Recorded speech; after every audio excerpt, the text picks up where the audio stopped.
Hadirin yang kami hormati, acara Legal Expo 2021 akan segera dimulai. Para peserta dipersilahkan untuk mematikan mikrofon selama acara berlangsung. Untuk mendapatkan pengalaman Legal Expo secara prima, maka pastikan bahwa Anda memiliki koneksi internet yang stabil.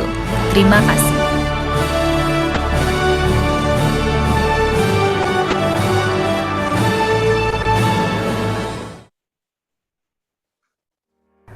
Assalamualaikum warahmatullahi wabarakatuh. Salam sejahtera untuk kita semua.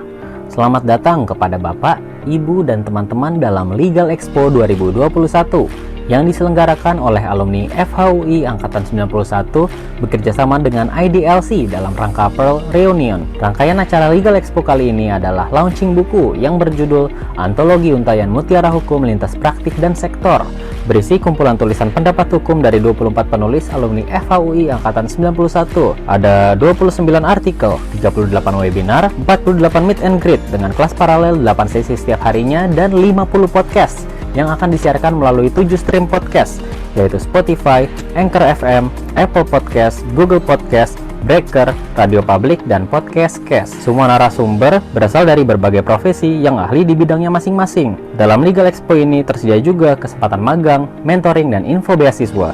Nah, buat yang ingin tahu lebih lanjut, jangan lupa cek website kita. Langsung saja kita masuk ke acaranya, dan kepada peserta, selamat mengikuti.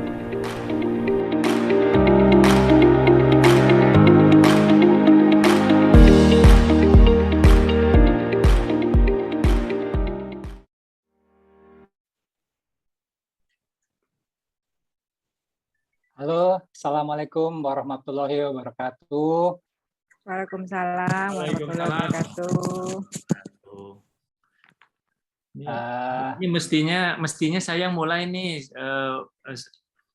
Bang Fahri. Saya nih barusan diminta jadi moderator Anda nih di sesi meet and greet. Oh, siap. Nggak apa-apa. Baik.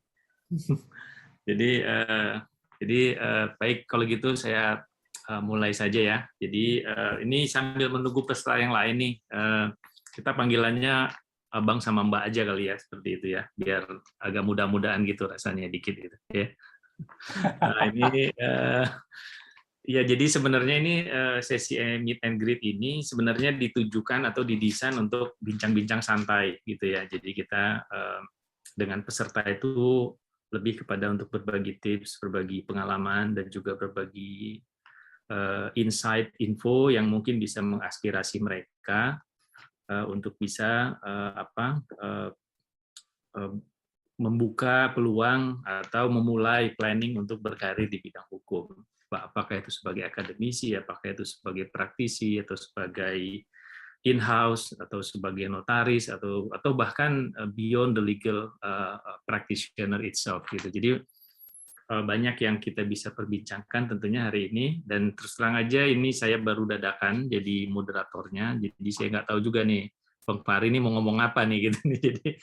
Jadi mungkin kita mulai saja gitu ya, mungkin dengan Bang Fahri sambil memberikan paparannya gitu ya, mungkin insight apa yang mau diceritain nih di forum ini nih, kita santai-santai aja.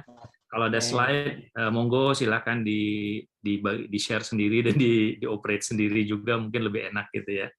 Dan juga buat peserta, selamat datang di sesi meet and greet yang keberapa nih? Ketiga atau keempat ya untuk hari ini. Jadi selamat mendengarkan, selamat menikmati. Pesan saya santai saja, ambil apa yang bisa diambil gitu ya informasinya, dan manfaatkan sebaik-baiknya. Silakan Bang Fahri. Ya, terima kasih Bang Andi. Assalamualaikum warahmatullahi wabarakatuh. Waalaikumsalam. Senang sekali pada kesempatan ini bisa hadir dengan teman-teman sekalian gitu ya. Meskipun jam-jam segini katanya rawan gitu ya, jam-jam rawan nih. Tapi mudah-mudahan kita semua tetap semangat gitu ya untuk menyelenggarakan Legal Expo ini gitu. Terutama dari kami para narasumber tentunya sangat senang sekali untuk berbagi ya pengalaman yang sudah kami peroleh. Baik, untuk permulaan gitu ya. Nanti mungkin saya akan sharing belakangan mengenai BUMN di tempat saya bekerja. Sebelumnya mungkin kita kilas balik gitu ya. Kadang-kadang untuk teman-teman tuh yang mau lulus gitu ya, kadang-kadang suka dilema ya atau bingung gitu ya, bahwa mereka nanti mau kerja di mana gitu ya, mesti ngapain gitu ya. Terus kemudian kerjaan apa sih sebenarnya yang tepat gitu buat saya gitu ya. Nah, itu hal-hal yang menjadi pemikiran yang common gitu ya, yang standar lah gitu ya, pada waktu saya dulu lulus gitu, baru nyusun skripsi juga udah bingung gitu ya, mau kerja apa segala macam gitu ya. Nah, mungkin untuk teman-teman gitu ya, adik-adik yang mau lulus gitu ataupun di tahap akhir gitu ya, apa namanya, perkuliahan gitu ya, untuk sebagai informasi juga bisa juga dilihat di dalam penyelenggaraan LEGO Expo ini, banyak sekali kakak-kakak dan abang-abang dari berbagai lintas perusahaan gitu ya, profesi gitu ya. Ada yang jadi corporate secretary gitu ya, ada yang jadi in-house counsel, mungkin di luar itu ya yang tradisional seperti itu ada juga ya teman-teman gitu. Itu ada bagian di manajemen risiko, terus kemudian ada juga yang mereka melintas gitu ya, turun di bidang komersialnya gitu ya. Mereka jadi AO gitu, account officer atau representative manager gitu ya di dalam suatu perusahaan gitu. Memang sebenarnya jadi sarjana hukum tidak perlu khawatir gitu ya, karena banyak sekali profesi-profesi yang terbentang nanti di depan adik-adik atau teman-teman gitu ya. Tinggal kita bagaimana kita mempersiapkan diri kita gitu ya, mempersiapkan diri kita untuk melihat atau untuk masuk gitu kemana perusahaan apa yang kita inginkan gitu ya. Nah, sebenarnya untuk mempersiapkan diri itu juga sebenarnya susah-susah gampang nih, gitu ya. Waktu itu pertama itu tentunya kita mesti membuat CV gitu ya, itu kan syarat standar gitu ya, syarat standar untuk dipanggil dalam suatu perusahaan gitu, CV dan cover letter gitu ya. Nah ini meskipun mudah tapi juga sebenarnya gampang-gampang sulit gitu ya, karena kita harus benar-benar mencerminkan, menuangkan diri kita gitu ya dengan sebenar-benarnya gitu ya di dalam CV tersebut gitu ya, sehingga orang yang membacanya langsung tertarik gitu, langsung mengetahui bagaimana profil Anda gitu yang akan bekerja di perusahaan tersebut gitu ya.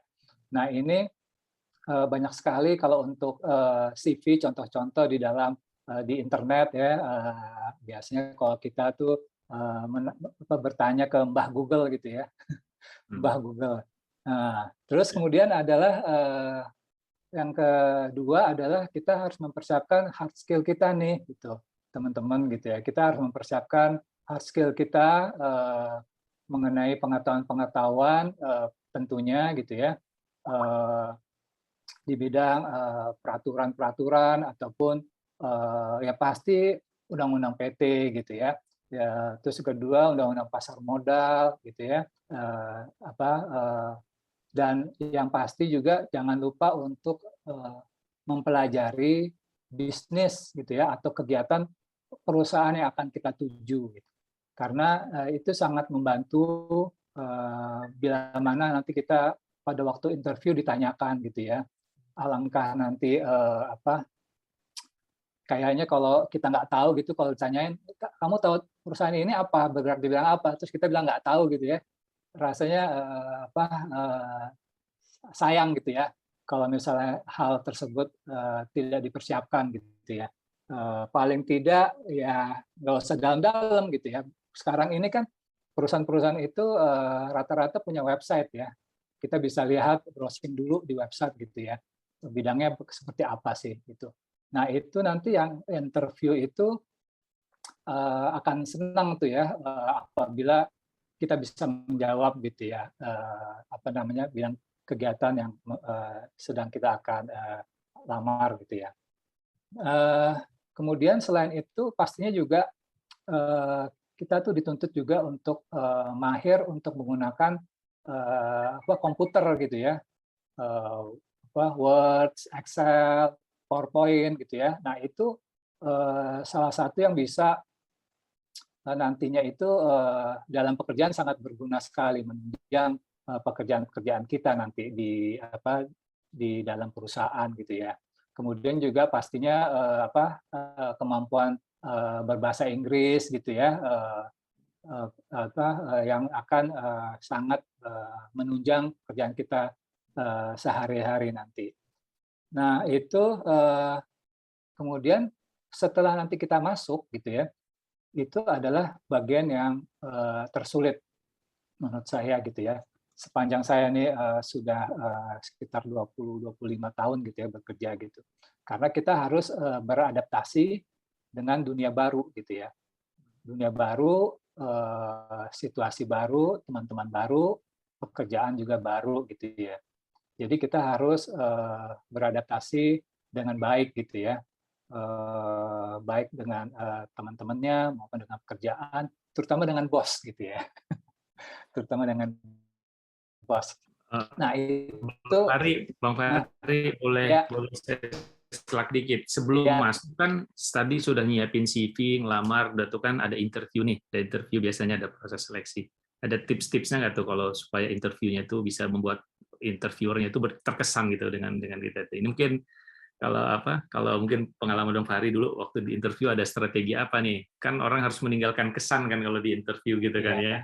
Itu mungkin sebelum masuk kesan, sebelum beradaptasi, mungkin Bang Fahri bisa cerita dulu. Iya. Kalau di pengalaman saya, Bang Andi, waktu itu yang pertama tuh tadi ya, bahwa kita harus tahu perusahaannya gitu ya. Karena nanti HRD itu juga pasti akan tanya gitu ya, apalagi user gitu ya. Nah itu akan tanya kepada kita gitu, bagaimana Anda mengetahui posisi di sini gitu ya. Itu yang pertama. Terus kedua adalah jawab tuh dengan jujur gitu ya. Karena kalau untuk orang-orang HRD gitu ya, mereka punya sixth sense gitu ya, untuk tahu mana orang yang jawabannya bukan istilahnya Bang Andi, kalau kita Jamal gitu ya. Itu kita harus jujur lah ya, bahwa kita kalau misal tahu kita jawab, kalau nggak tahu ya kita bilang nggak tahu gitu. Jadi be yourself gitu ya, itu penting gitu ya, supaya ketahuan gitu ya karakter Anda. Itu yang paling penting adalah kita harus memperlihatkan karakter kita gitu. Terus kemudian adalah juga bagaimana kita antusias gitu ya. Antusias dalam menjawab setiap pertanyaan-pertanyaan yang diajukan kepada kita. Dan yang pasti banyak berdoa. Ya, berdoa ya. Iya, doa ya. Terus kalau dalam CV itu harus pakai bahasa Inggris atau bahasa Indonesia, atau mungkin kalau misalnya spesifik itu misalnya perusahaan dari negara tertentu yang punya bahasa beda, apakah kalau kita bikin CV-nya dengan bahasa mereka itu menjadi advantage gitu? Kemarin itu mungkin ya itu juga. Agak-agak ini ya, karena kalau misalnya harus melamar ke perusahaan Jepang misalnya, masa kita sendiri juga mungkin nggak tahu ya. Tapi biasanya sih common practice dan acceptable worldwide itu pakai bahasa Inggris ya, Bang Andi ya. Nah, kita cukuplah pakai dengan bahasa Inggris gitu ya. Dan itu juga sebenarnya mesin penerjemah juga banyak gitu ya untuk menerjemahkan. Tapi mungkin nggak terlalu bagus, akurasinya juga nggak bagus. Tapi sebaiknya memang menggunakan bahasa Inggris. Tetapi kita juga mesti lihat juga apa ya, culture gitu ya, culture di dalam atau di perusahaan yang akan kita tuju gitu ya. Misalnya kalau BUMN gitu ya, itu normally gitu ya, biasanya mereka menggunakan bahasa Indonesia gitu ya, kebanyakan gitu ya, kebanyakan itu mereka menggunakan bahasa Indonesia gitu. Jadi monggo kalau membuat lamaran ataupun CV cukup dengan bahasa Indonesia saja. Gitu Bang Andi. Iya, silakan. Terima kasih. Ya, mungkin kita lanjutkan. Tadi ya, kalau misalnya kita udah masuk ke dalam gitu ya, kita beradaptasi gitu ya. Mungkin pesan pertama adalah kok saya nggak cocok ya, gitu. Atau saya senang banget di sini gitu ya. Itu seringkali terjadi gitu ya, terjadi di diri kita gitu ya. Kadang-kadang ekspektasi drop tuh gitu ya, begitu tahu perusahaannya ternyata misalnya jam kerjanya panjang gitu ya, long hours gitu ya, sering lembur padahal kita nggak senang lembur gitu ya, ataupun bosnya galak gitu, atau teman-teman sekerja tidak saling mendukung gitu ya, ataupun dari manajemen sendiri gitu ya. Nah, ini harus balik lagi ya, dikembalikan kepada kita gitu ya. Sebenarnya kita itu dari awal mau mengharapkan apa sih gitu ya pada waktu kita bekerja. Karena sangat penting tuh untuk kita survive di dalamnya gitu ya. Pada waktu saya pertama kali kerja gitu ya, saya alhamdulillah pertama kali itu masuk di law firm gitu ya, sekitar 5 tahun gitu ya, dan kemudian juga setelah itu pindah-pindah gitu ya. Nah, ini tentunya pindah-pindah juga dengan beberapa catatan gitu ya, bahwa yakinkan juga bahwa teman-teman itu harus memperoleh ilmu ya di tempat yang bekerja gitu. Jadi adaptasinya itu bagaimana caranya kita bisa mengorek gitu ya, memperdalam ilmu yang ada di dalam perusahaan tersebut gitu ya. Banyak sekali ilmu yang bisa kita dapat gitu sebelum nanti kita pindah gitu, karena itu akan menjadi value added buat teman-teman sekalian gitu. Nah, saya itu udah kurang lebih 7 kali sih Bang Andi ya pindah-pindah gitu ya, tapi ya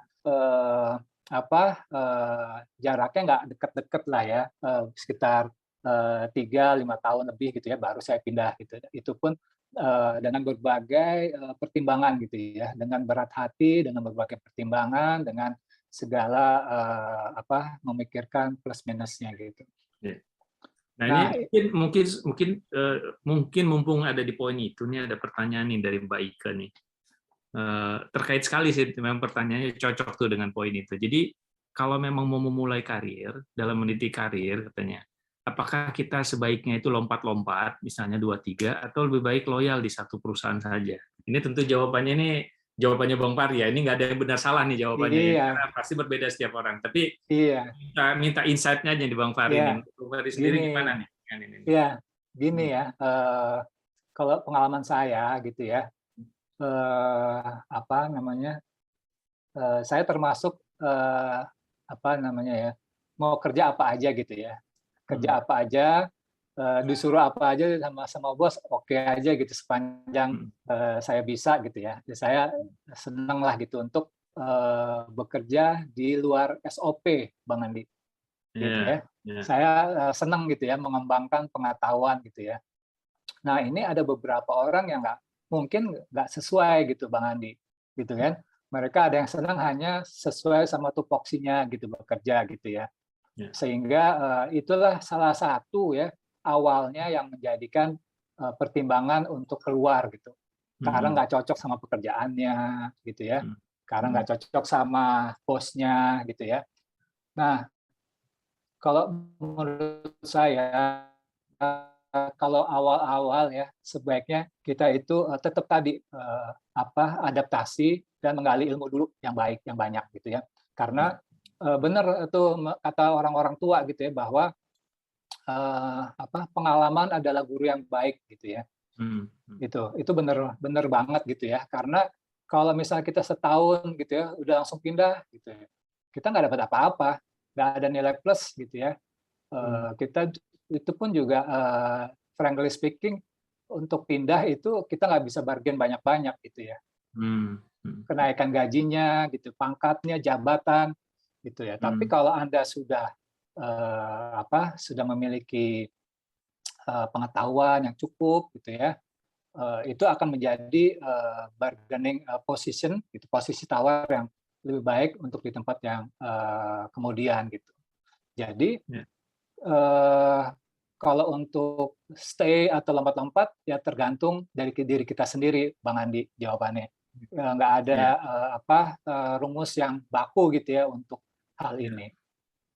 Tapi yang penting dari setiap Gitu. tempat kita mendapatkan lesson, dapat mendapatkan ilmu gitu ya, untuk bisa meningkatkan level kemampuan kita minimal ya dari setiap tahapan itu ya. Oke. Ya, Baik. itu sangat penting sekali.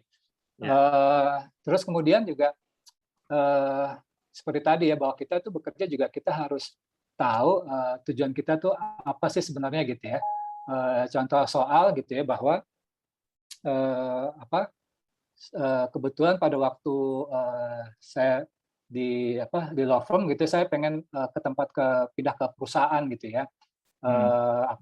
Pindah ke perusahaan dengan mungkin kalau bisa perusahaan TBK ya, ada international exposure-nya gitu ya. Nah, itu salah satu cara ya untuk kita bisa cari itu gitu ya. Karena kita pengen belajar mengenai capital market gitu ya, international transaction, itu bisa kita dapat gitu ya. Jadi tapi itu ini ya berlaku pada waktu kalau kita udah kerja ya, teman-teman ya, adik-adik ya. Kalau misalnya pun kalau di awal fresh graduate nggak bisa nawar-nawar, sorry to say gitu ya. Apa ada peluang yang ada, grab aja. Nggak boleh banyak milih-milih. Gitu. Tapi kalau Anda sudah punya pengalaman ya 5 tahun lebih gitu ya, silakan Anda bisa milih gitu ya. Nah, kebetulan saya dapat gitu ya, dapat perusahaan tersebut juga. Terus kemudian namanya mungkin pengen ini lagi ya, saya mau expand lagi pengetahuan saya, knowledge saya pengen bekerja di perusahaan yang berbakti kepada negara lah gitu ya, mempunyai exposure atau pengabdian kepada negara gitu. Nah, itu kemudian saya cari gitu ya. Dan itu pentingnya pada waktu kita bekerja itu juga kita harus melakukan networking gitu ya, networking yang bagus gitu ya, ramah atau kooperatif dengan sesama teman kerja ya, nggak hanya di dalam satu unit tetapi juga dengan unit lainnya. Itu akan sangat membantu dalam hal meningkatkan networking kita gitu ya. Itu sangat-sangat membantu dalam pengalaman saya. Nah, kemudian saya pengen beralih kepada suatu perusahaan gitu ya, yang bisa membangun gitu ya. Ceritanya masih ini Bang Andi idealis lah gitu ya. Selama ini kan kebanyakan itu perusahaan yang saya di mana saya bekerja itu kebanyakan yang international exposure gitu ya. Nah, kenapa sekarang kita tidak kembali untuk mengabdi gitu ya kepada bumi pertiwi gitu ya. Jadi bagaimana kita mensumbangsihkan balik lagi ilmu semua yang kita dapat untuk kemajuan Indonesia gitu, kemajuan bangsa Indonesia gitu ya. Nah, saya mulai deh cari-cari sana sini gitu ya. Kemudian dapatlah yang sekarang ini gitu ya. perusahaan BUMN gitu ya, perusahaan BUMN yang fokus di bidang pembiayaan infrastruktur. Nah ini TBK juga ya Bang Fahri, TBK juga ya. Kenapa? TBK juga ya. Kenapa? TBK juga Ya. perusahaan. Ya. Enggak, belum TBK, ini Persero. Jadi Persero, perusahaan ini 100% dimiliki oleh pemerintah gitu ya. Perusahaan ini juga kepada sektor-sektor infrastruktur, mulai dari ketenaga listrikan gitu ya, jalan tol, sistem pengairan, drainase gitu ya, telekomunikasi, banyak gitu ya. Semua yang terkategorikan ke dalam bidang infrastruktur akan dibiayai oleh perusahaan ini gitu. Nah, itu tentunya saya pas lah gitu ya, kalau menurut saya ini pas dengan requirement atau persyaratan tadi saya gitu, cari perusahaan yang bisa ikutan membangun gitu ya. Dan ini secara pembiayaan, selain ini membiayai perusahaan-perusahaan komersil, Bang Andi, ini juga membiayai perusahaan-perusahaan BUMN gitu ya, BUMN. Kemudian ini juga membiayai pemerintah daerah gitu ya, yang ingin membangun daerahnya. Banyak sekali gitu ya, pemerintah daerah yang meminjam gitu ya kepada perusahaan kami ini gitu. Kebanyakan mereka untuk membangun jalan gitu ya, digunakan untuk membangun jalan,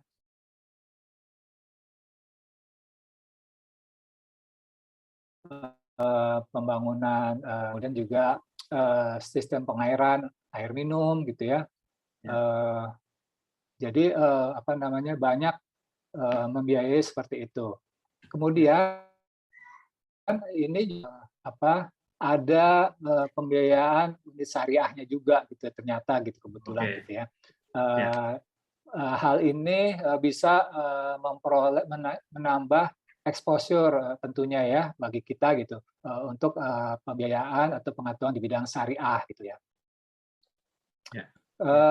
Terus kemudian adalah selain membiayai, kita juga melakukan konsultasi gitu ya, memberikan konsultasi. Jadi intinya itu mungkin Bang Andi tahu ya bahwa suatu proyek itu bisa saja pada awalnya mereka tidak menarik ya, bank-bank itu ataupun perusahaan-perusahaan keuangan itu takut gitu ya untuk menyalurkan gitu ya ke sana. Ya, resikonya terlalu tinggi gitu ya. Revenue-nya panjang gitu ya.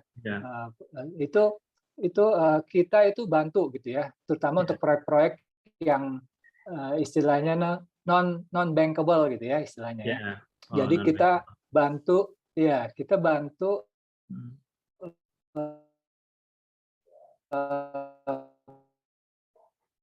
perusahaan-perusahaan tersebut gitu ya, yang dimiliki oleh perusahaan tersebut sehingga bankable gitu. Harus mempersiapkan dokumen feasibility study gitu ya, dokumen lingkungannya, AMDAL-nya, yang pasti segala macam urusan perizinan juga harus dipenuhi gitu. Nah itulah yang akan diberikan konsultasinya. Itu Bang. Mumpung Bang Fahri cerita tentang perusahaan nih, ada 2 pertanyaan terkait nih sama topiknya nih. Pertama, ada yang nanya nih dari Bang William, itu suka dukanya apa sih kalau kerja di BUMN tuh, kan? Karena kan mungkin ada stereotyping ya di luar, kalau BUMN itu kan kadang-kadang suka unsur mungkin ada unsur politisnya kah gitu ya, atau tekanan-tekanan terhadap misi yang memang diemban oleh BUMN gitu mungkin. Nah, itu mungkin Bang Fahri juga diminta cerita nih, di-share nih, kalau suka dukanya di BUMN itu seperti apa? Apa mungkin yang dia terlalu birokratis kah atau bagaimana gitu ya? Nah, sekalian juga dalam menjalankan keseharian tugasnya Bang Fahri itu, ini kalau sebagai orang legal tuh harus tegas terus atau gimana sih? Ini pertanyaan nih dari Fatin nih ya, Fatin M. Orang legal itu kan mungkin terkesannya strict gitu ya, by the rules, by the books gitu misalnya. Nah, ini gimana nih kalau dalam kesehariannya? Nah, ini mumpung Bang Fahri cerita di situ, ini ada 2 pertanyaan terkait dengan itu. Silakan Bang Fahri, suka dukanya dulu sama Suka tegas dukanya atau fleksibel gimana tuh? Kalau Bang William, kalau suka duka rasanya sama aja ya dimanapun kita perusahaan bekerja itu selalu ada suka dukanya gitu kan.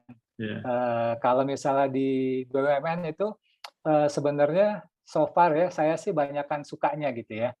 Saya banyakkan sukanya gitu daripada dukanya gitu ya. Kebetulan apa tuh Bang Fahri yang bikin suka apa tuh? Waktu yang teratur atau gimana? Ya gini, kita itu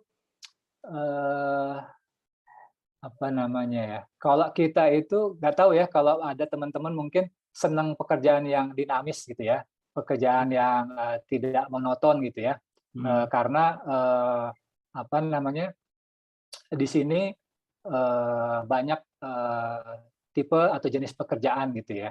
Mulai tadi ya dari pembiayaan ataupun konsultasi, kita juga ada apa ya?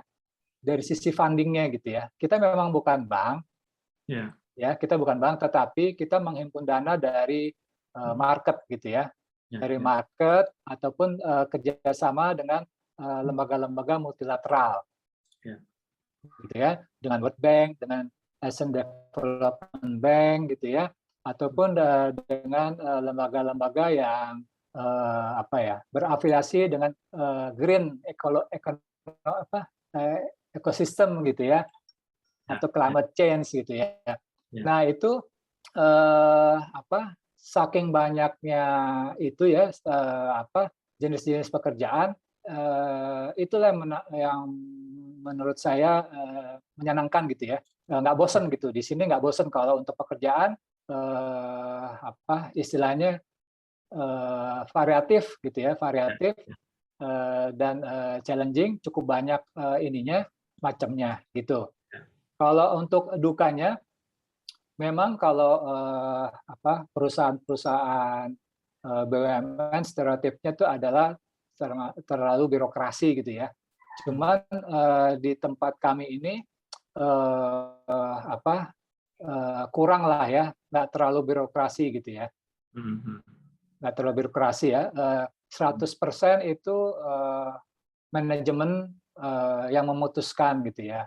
Jadi sedikit sekali campur tangan dari pemegang saham ya dalam pengambilan keputusan gitu, sehingga manajemen bisa secara taktis, efisien, efektif gitu ya mengambil suatu keputusan-keputusan bisnis gitu ya. Jadi apa namanya? Kalau dukanya ya memang kita suka upacara nih. Upacara kita. Ya itu. Oke. Kita malah kangen upacara nih yang nggak dikerjain BUMN. Iya. Terus kita juga apa ya kalau misalnya diundang ke kementerian ya harus datang gitu ya. Nggak boleh mangkir gitu ya, harus termuka. Terus juga kita harus bisa memahami apa ya karakter gitu dari setiap apa instansi-instansi yang dimana kita sering bekerja gitu ya, misalnya dengan Kemenq, dengan Kemen BUMN atau kementerian-kementerian lainnya gitu ya. Memang itu kita dituntut untuk tahu gitu ya apa bagaimana mereka bekerja ya. Kadang-kadang memang slow banget gitu, kadang-kadang juga ada yang cepat gitu ya. Jadi itu ya mungkin bukan duka juga ya. Jadi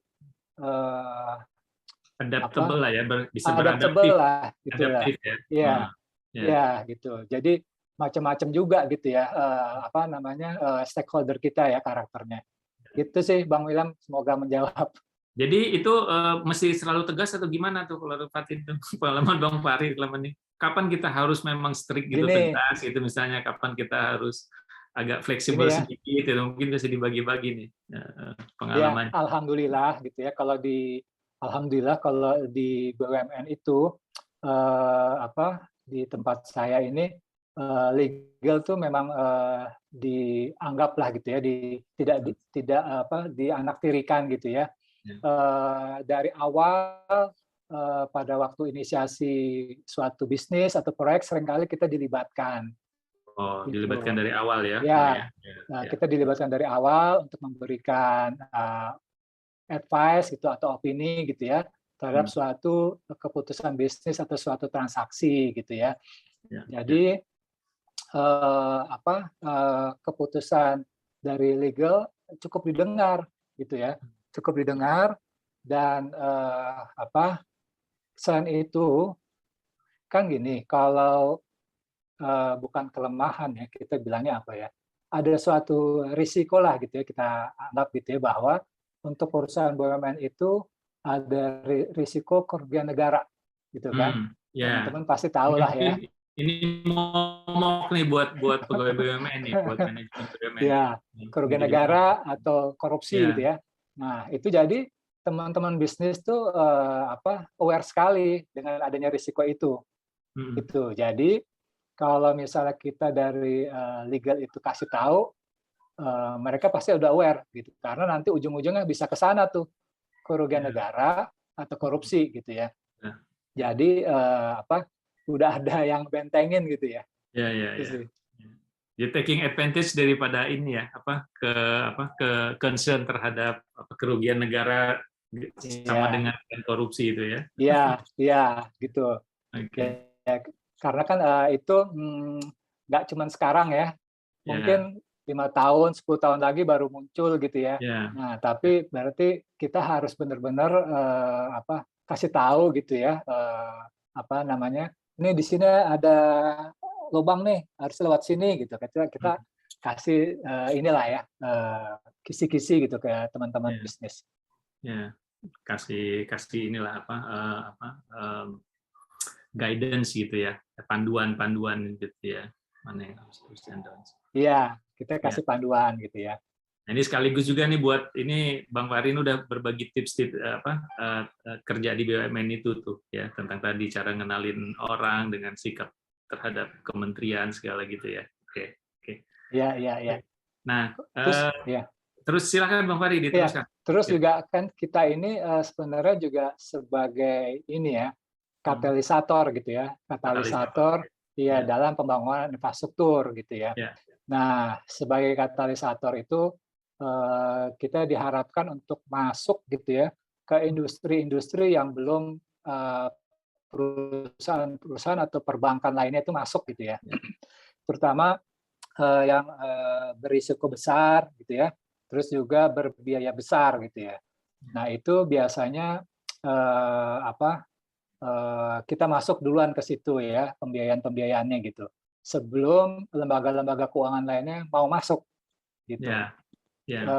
Contohnya seperti sekarang ini yang lagi kita kerjakan adalah panas bumi ya gitu ya, pembiayaan untuk geotermal gitu. Itu bisa dikatakan masih jarang lah gitu ya, lembaga keuangan yang mau masuk ke sana gitu ya.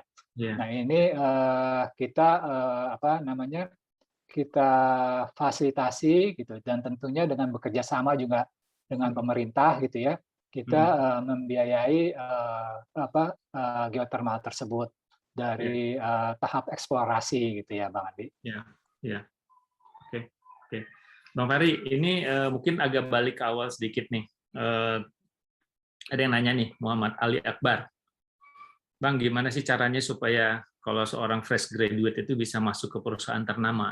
Karena kalau perusahaan ternama itu sukanya nyarinya yang suka punya pengalaman gitu loh. Mungkin Bang Fahri dengan perjalanan karir yang udah pindah-pindah itu tadi itu mungkin bisa kasih tips sedikit buat fresh graduate nih supaya bisa lulus seleksi, lulus apa lolos ya? Lulus seleksi harusnya ya gitu ya. Iya. lulus seleksi ya. Gini Mudah-mudahan ya. Ali Akbar juga ngikutin sesi-sesi yang lain ya. Tadi ada apa? Iya, Barita itu sudah ngasih tips-tipsnya juga gitu ya, iya. dari BI, terus teman-teman dari perusahaan-perusahaan dan beberapa law firm tadi. Mudah-mudahan Ali Akbar juga bisa dengarkan tips dari mereka. Nah, ini tambahan nih dari Bang Fahri nih. Silakan Bang Fahri, gimana nih supaya mereka bisa lulus seleksi penerimaan di perusahaan ternama?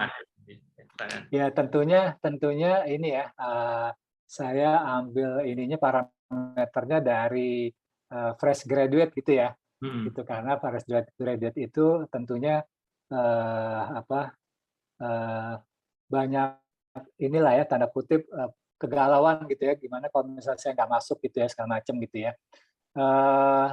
Kalau misalnya pun nggak masuk gitu ya, kita coba lagi gitu ya. Yang penting tuh jangan patah semangat gitu ya. Jangan patah semangat kalau misalnya perusahaan ternama itu banyak ya, panggilannya siapa Akbar ya. Perusahaan ternama itu banyak, Akbar gitu ya. Nggak cuma 1-2 aja gitu ya. Banyak sekali gitu ya. Dan itu kita bisa coba satu-satu gitu ya. Memang kalau misalnya kita nggak diterima satu, memang kita down gitu ya. Tapi kita tetap harus coba lagi. Nah, gimana kisi-kisinya tadi ya, kalau untuk bisa diterima gitu ya, pastinya yang pertama tadi, seperti yang sudah saya katakan di awal gitu ya, bagaimana pada waktu kita di interview itu, kita bisa membawakan diri kita tuh dengan baik gitu ya, gitu, dengan baik, dan tentunya juga inline gitu ya, antara yang kita omongkan dengan yang ada di CV gitu ya. Terus juga ikutlah organisasi gitu ya di kampus gitu ya. Itu akan melihat bahwa Anda orang yang aktif gitu ya, suka bergaul gitu ya, berorganisasi. Itu akan menjadi pertimbangan gitu ya. Terus kemudian juga berpenampilan yang menarik gitu ya, tidak meng-underestimate gitu ya, tidak menggampangkan gitu ya terhadap suatu wawancara gitu ya. Dan kemudian juga harus istilahnya ya, tough ya. Kadang-kadang itu proses rekrutmen itu panjang sekali, Akbar, gitu ya. Apalagi dari perusahaan ternama. Biasanya mereka tuh proses seleksinya ketat. Gitu ya. Proses seleksinya ketat dan panjang. Dan kadang-kala kita udah nyerah duluan tuh gitu. Jadi harus dicoba terus tuh. Tahap demi tahap dicobain terus gitu ya. Mulai dari saringan CV gitu kan. Kemudian ada medical test gitu ya, ada psikotes, ada focus group discussion gitu ya. Banyak tuh tahapannya kalau udah ternama ya, biasanya banyak tahapannya gitu. Jadi jangan cepat putus asa gitu ya. Harus tetap kalau memang sudah jalani tahapnya, terus aja jalanin gitu ya. Dan ingat harus istilahnya ya, exploring gitu ya, tetap dieksplor. Tanya kanan kiri siapa yang sudah pernah masuk sini ya, teman-teman, kakak-kakak kelas gitu ya. Itu akan membantu kita ya dalam mempersiapkan pada tahapan-tahapan interview tersebut gitu ya. Itu sangat membantu. Jangan kita hanya diam saja, tidak ada persiapan apa-apa. Gitu, Akbar. Dan mungkin bisa saya tambahkan sedikit buat Akbar, itu kalau perusahaan-perusahaan ternama itu memang melakukan rekrutmen itu kan berdasarkan kebutuhan mereka. Kebutuhan itu ada yang memang kebutuhannya itu bisa dipenuhi dari fresh grade. Jadi tidak semua posisi itu memerlukan syarat pengalaman kerja gitu. Dan banyak perusahaan-perusahaan besar itu memang mempunyai program rekrutmen untuk fresh graduate ya, untuk dijadikan manajemen trainee gitu istilahnya. Dan itu mungkin chance untuk bisa lulus dari seleksi rekrutmen itu lebih besar untuk program-program yang memang didedikasikan untuk fresh graduate gitu. Kalau untuk posisi-posisi yang middle atau apalagi senior gitu ya, itu mungkin ya agak chance-nya itu jauh lebih kecil ketimbang untuk program-program untuk manajemen trainee seperti itu. Jadi seperti tadi Bang Fahri bilang ya, tetap semangat, jangan putus asa, dan memang resilient itu perlu gitu ya Bang Fahri ya. Iya. Karena memang panjang dan ujung-ujungnya memang harus banyak-banyak doa juga gitu ya, karena ya kita percaya kan itu kalau udah rezeki nggak kemana gitu biasanya. Iya. Seperti itu, ya kan? Mungkin saya tambahin ya Akbar ya. Ya. Mungkin Akbar ini untuk fresh graduate nggak bisa di situ ya. Tapi mungkin 3 atau 5 tahun lagi mudah-mudahan bisa, Bar. Ya. Yang penting kita tadi ya, value added-nya kita harus tetap ada gitu ya. Kita tetap jaga value added diri kita sendiri gitu ya, supaya nanti perusahaan yang kita tuju itu bisa tercapai gitu ke sana. Insya Allah. Jadi tidak langsung ke perusahaan ternama gitu maksudnya Bang Fahri ya. Bisa gitu. Perusahaan-perusahaan yang biasa-biasa aja mengumpulkan bekal modal ilmu, knowledge gitu ya. Iya, itu Bar. Bisa lebih qualified lagi. Oke. Iya. Nah, Bang, ini pertanyaan dari Christian Limbong. Ini kalau orang legal tuh kebanyakan karirnya tuh linear. Paling katanya puncaknya sebagai head legal gitu ya, dan susah untuk jadi direktur. Nah, ini sebenarnya nggak benar juga nih Christian ya, banyak orang legal yang jadi direktur ya. Jadi apakah kalau punya MBA katanya bisa membantu kita untuk berkarir di perusahaan jadi direktur, Bang? Jadi itu pertanyaannya gitu ya. Ini saya mau luruskan juga nih sebelum Bang Fahri jawab, saya udah lurusin Christian Limbong. Ini kalau ada ikutin sesi ini aja, itu banyak, Anda akan melihat bahwa banyak orang legal yang jadi direksi ya, dia jadi board, bahkan jadi komisaris juga banyak gitu ya. Nah, jadi itu dulu mau saya. Silakan Bang Fahri. Iya. Kalau terutama di bank ya, Christian ya, Christian kan ya namanya. Christian Limbong. Ya. Di bank ya, kalau di bank itu ada khusus direktur kepatuhan gitu ya. Ya, direktur kepatuhan biasanya. Nah, itu kebanyakan background-nya mereka legal gitu ya. Itu satu gitu ya, itu salah satunya. Terus kedua, di tempat saya, direktur saya ya, itu background-nya legal. Sekarang menjadi direktur manajemen risiko. Gitu ya. Jadi untuk menjadi ke atas itu tergantung sama kita, Christian gitu ya. Bagaimana bagaimana kita bercita-cita ya, dan mendevelop diri kita gitu ya. Kalau misalnya memang kita mau ya tadi ya target ya. Bagaimana kita menentukan targetnya? Kalau achieve oke. Kalau misalnya pengen yang lebih lagi, oke, berarti Anda harus bekerja di tempat seperti bank gitu ya, ataupun ada kepala manajemen risikonya gitu ya. Kebanyakan manajemen risiko juga banyak yang background legal gitu ya. Itu sih. Terus teman-teman juga bisnis-bisnis yang lain juga ada juga yang jadi direktur gitu. Tetapi mereka pasti sebelum ke sana sudah menjalani beberapa tahap ya, gitu ya.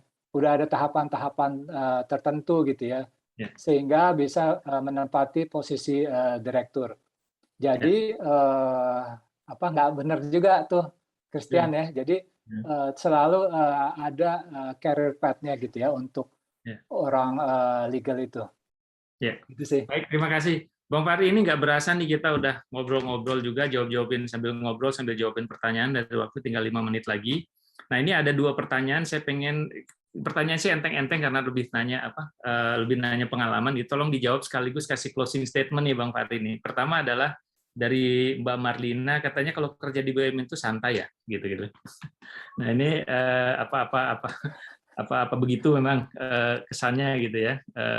Dan terus ini kayaknya ada opening nggak nih di tempat Bang Fahri kerja nih? Ada yang nanya nih dari Hamdeli Sukmawarni nih, bisa rekomendasi nggak kalau ada itu opening nih? Oke. Nah, Bang Fahri tolong ditanggapin aja sekaligus kita closing statement karena waktu kita tinggal mungkin 5-4 menit lagi. Silakan Bang Fahri. Ya, baik, makasih Bang Andi. Ya, sebenarnya ya dengan bekerja di BUMN itu kalau di tempat saya ya itu berat gitu ya, karena tadi transaksinya besar-besar gitu ya, dan dijalankan hampir bersamaan semua gitu ya. Apa namanya, banyaklah gitu ya urusannya gitu ya.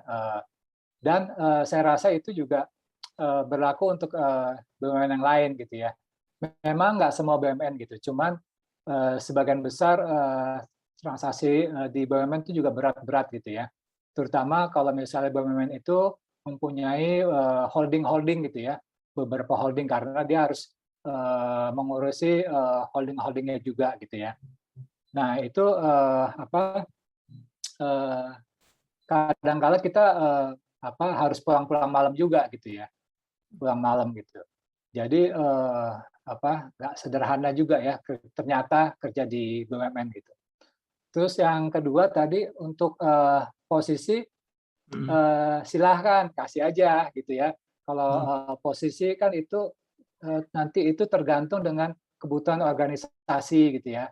Silahkan aja kirim dulu untuk nanti masuk di database kalau misalnya belum ada posisi gitu ya. Tapi kalaupun ada mungkin nanti bisa langsung diproses, dipanggil gitu ya. Tapi itu tadi bahwa kita tetap harus semangat gitu ya untuk kasih CV kita kemana-mana gitu ya. Terutama dengan seperti ini kan ada tuh teman-teman abang-abang atau kakak-kakak yang menyediakan magang gitu ya, atau beasiswa atau apa ya. Nah itu silahkan juga dipergunakan gitu ya. Jadi istilahnya jangan hanya menyebar satu CV aja, sebar yang sebanyak-banyaknya CV gitu ya ke mana-mana gitu, supaya kita menjaring ikan gitu ya dengan baik gitu. Terus kemudian untuk closing statement-nya, kerja dimanapun ya itu dituntut untuk semangat dan determinasi gitu ya. Dan kerja dimanapun itu juga kita harus bekerja dengan giat gitu ya. Banyak sekali memerlukan perhatian, memerlukan research yang banyak gitu ya. Jadi jangan berhenti untuk belajar, jangan berhenti untuk development our knowledge gitu ya. Knowledge itu bisa diperoleh baik dari pekerjaan maupun dari atasan, dari bawahan, teman seperjuangan, teman sepir. Jangan sia-siakan segala macam informasi yang bisa kamu dapatkan. Demikian, Bang Andi. Terima kasih, Bang Ferry. Terima kasih, luar biasa sharingnya. Tentunya banyak hal yang tidak bisa diceritakan karena terbatasnya waktu. Sebenarnya pengalamannya itu jauh lebih banyak dari itu.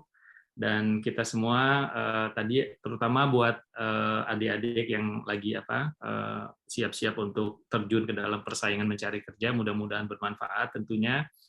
Dan sekali lagi mudah-mudahan bisa diambil intisarinya lah gitu ya, pengalaman-pengalaman yang tadi dibagikan. Jadi terima kasih, semoga bermanfaat. Dari saya mohon maaf kalau ada kekurangan dan kesalahan, mewakili Bang Fahri juga sebagai narasumber Meet and Greet kita sesi kali ini. Terima kasih teman-teman semua. Assalamualaikum warahmatullahi wabarakatuh dan selamat sore, salam sejahtera untuk kita semua. Saya kembalikan ke host kalau gitu. Terima kasih. Terima kasih banyak teman-teman semua. Baik, terima kasih kepada Bapak M. Jafari selaku pembicara dan juga Bapak Andi Gunawan selaku moderator pada sesi kali ini. Sebelum saya menutup kelas kita kali ini, alangkah baiknya untuk dokumentasi terlebih dahulu. Boleh teman-teman peserta untuk ambil.